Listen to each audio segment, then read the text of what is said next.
साथियों नमस्कार। मैं अंचल अग्रवाल आप सब लोगों का बहुत बहुत स्वागत करता हूं।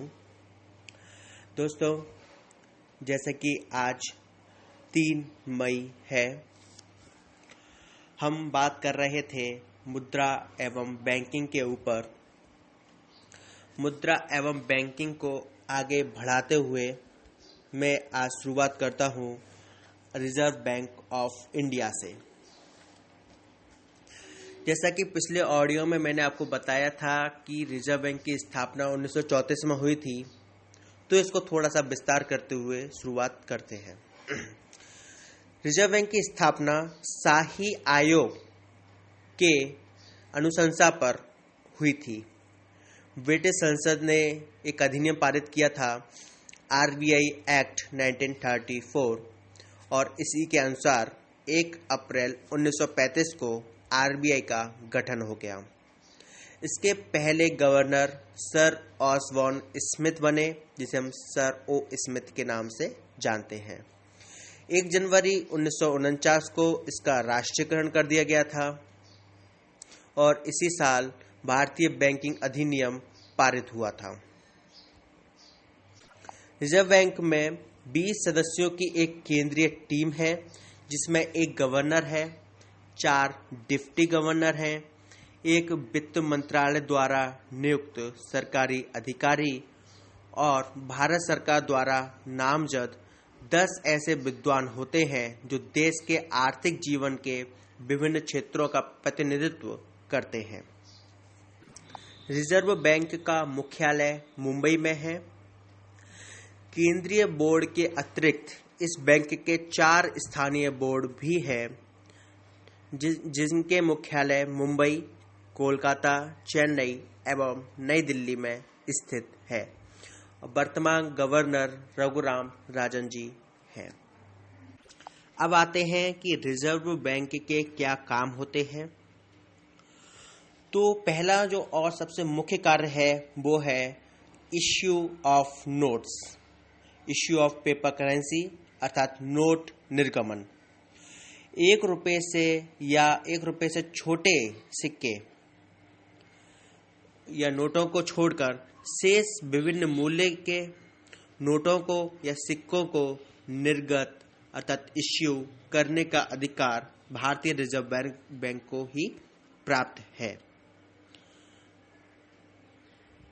और साथ में जो 1 रुपये या उससे कम मूल्य के सिक्के हैं, उनको देश भर में वितरित करने का काम भी रिजर्व बैंक ही करता है।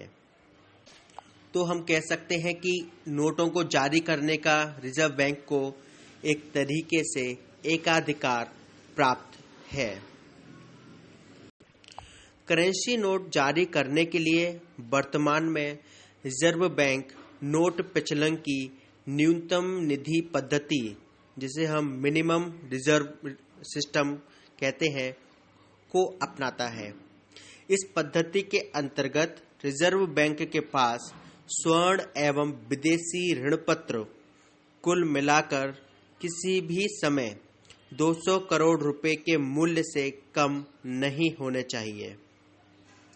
इसमें स्वर्ण का मूल्य, जो धातु या मुद्रा के रूप में हो सकता है, 115 करोड़ रुपए से कम नहीं होना चाहिए। अब है दूसरा, सरकार के बैंकर का कार्य करना।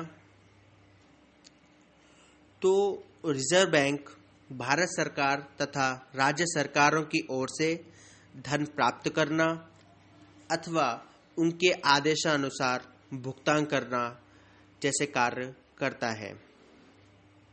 साथ ही यह भारत सरकार तथा राज्य सरकारों की ओर से जनता से ऋण प्राप्त करने का कार्य भी करता है। रिजर्व बैंक भारत सरकार एवं राज्य सरकारों को आर्थिक सलाह देने के साथ साथ विनिमय का प्रबंध भी करता है और सरकारी कोषों का स्थानांतरण भी करता है। तो यह सरकार के बैंकर के रूप में भी कार्य करता है। अगला रिजर्व बैंक का कार्य है बैंकों का बैंक, अर्थात रिजर्व बैंक जो व्यापारिक बैंक है उनका अंतिम ऋणदाता होता है और रिजर्व बैंक बैंकों की साख नीति पर नियंत्रण भी रखता है। और अन्य प्रमुख कार्य हैं जैसे विनिमय दर को स्थिर करना, और जो रिजर्व बैंक है रुपए की विनिमय दर को स्थिर करता है, जो विनिमय नियंत्रण के लिए अति आवश्यक होता है। साथ में साख का नियंत्रण करना अर्थात क्रेडिट कंट्रोल, जो मौद्रिक स्थायित्व के लिए महत्वपूर्ण कार्य होता है। रिजर्व बैंक कृषि साख की व्यवस्था करता है, समाशोधन गृह का कार्य करता है, क्योंकि ये देश का केंद्रीय बैंक है, अर्थात समाशोधन गृह यानी कि क्लियरिंग हाउस की सुविधा प्रदान करता है। औद्योगिक वित्त की व्यवस्था में सहायता करता है। आर्थिक व्यवस्था से संबंधित समंक एकत्रित करता है। तो ये रिजर्व बैंक के कुछ एक कार्य है। अब हमने एक शब्द का इस्तेमाल किया था, क्रेडिट कंट्रोल या कंट्रोल ऑफ क्रेडिट, साख नियंत्रण। तो साख नियंत्रण के लिए रिजर्व बैंक के पास दो हथियार हैं। पहला है परिमाणात्मक साख नियंत्रण और दूसरा गुणात्मक साख नियंत्रण। परिमाणात्मक साख नियंत्रण में वह कुछ टूल्स के द्वारा यह कार्य करता है, जिसमें बैंक दर में परिवर्तन, खुले बाजार की क्रियाएं, नकद कोषों के अनुपात में परिवर्तन अर्थात CRR में परिवर्तन, SLR में परिवर्तन।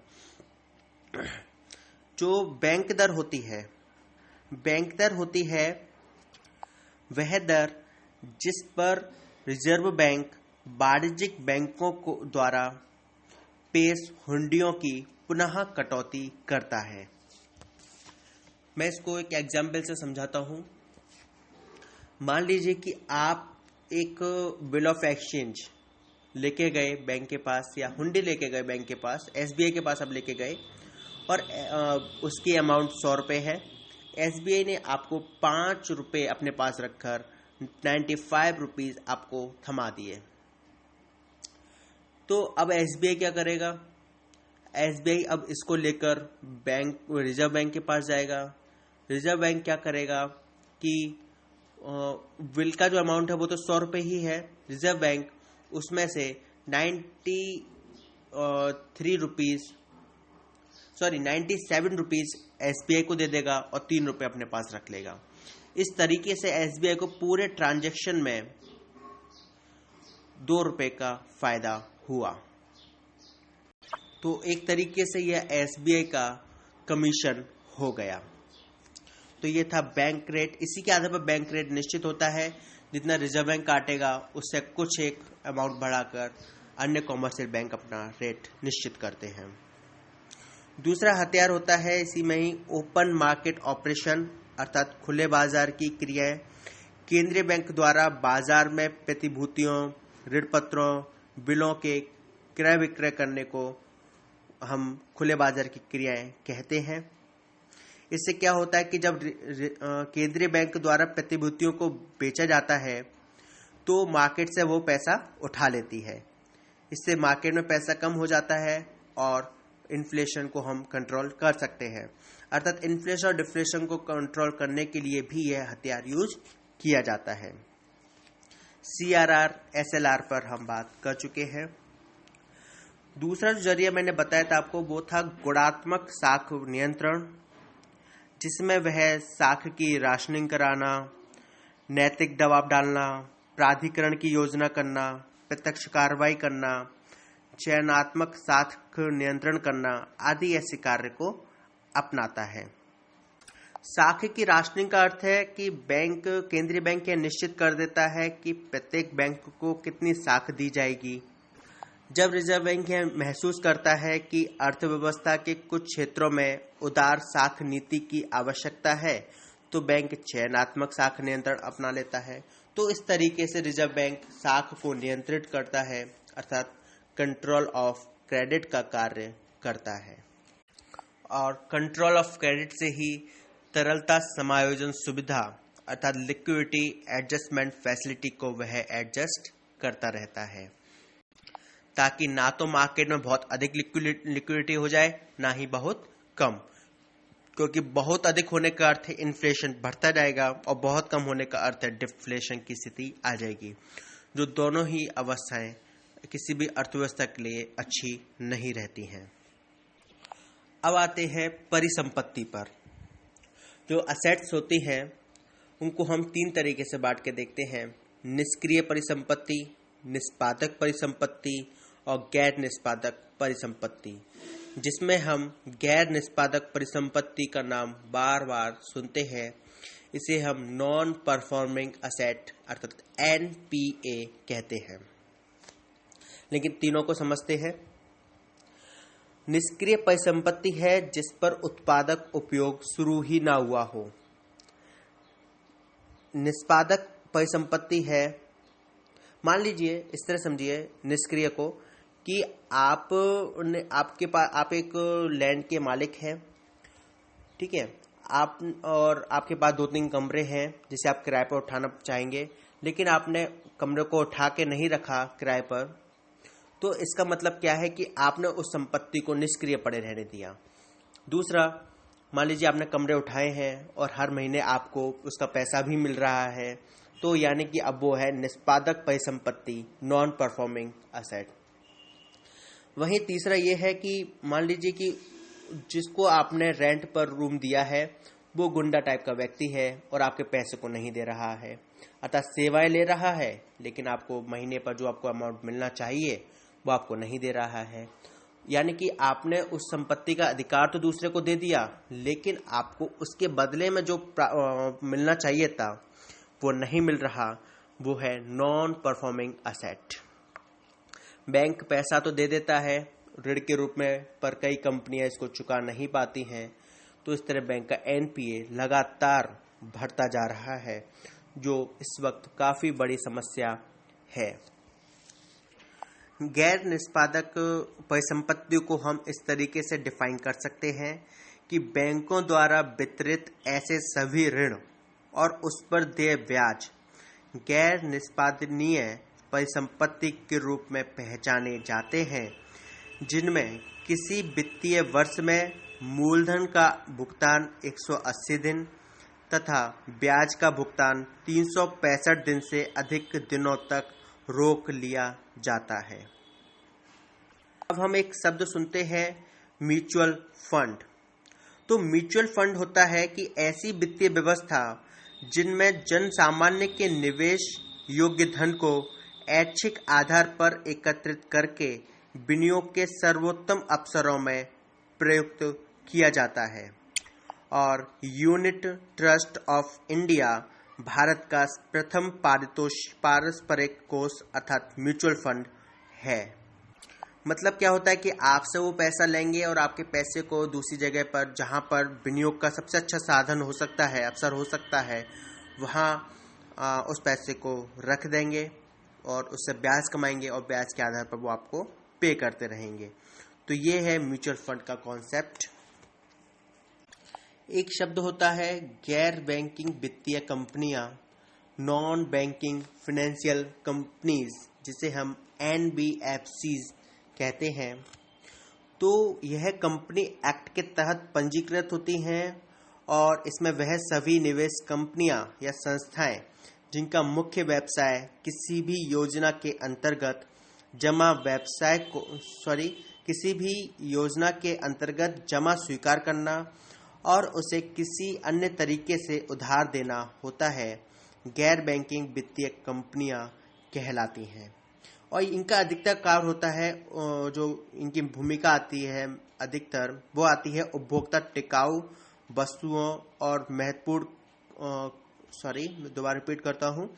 उपभोक्ता टिकाऊ वस्तुओं और मोटर कारों के लिए वित्त पोषण करने में इनकी सर्वाधिक महत्वपूर्ण भूमिका देखी जाती है।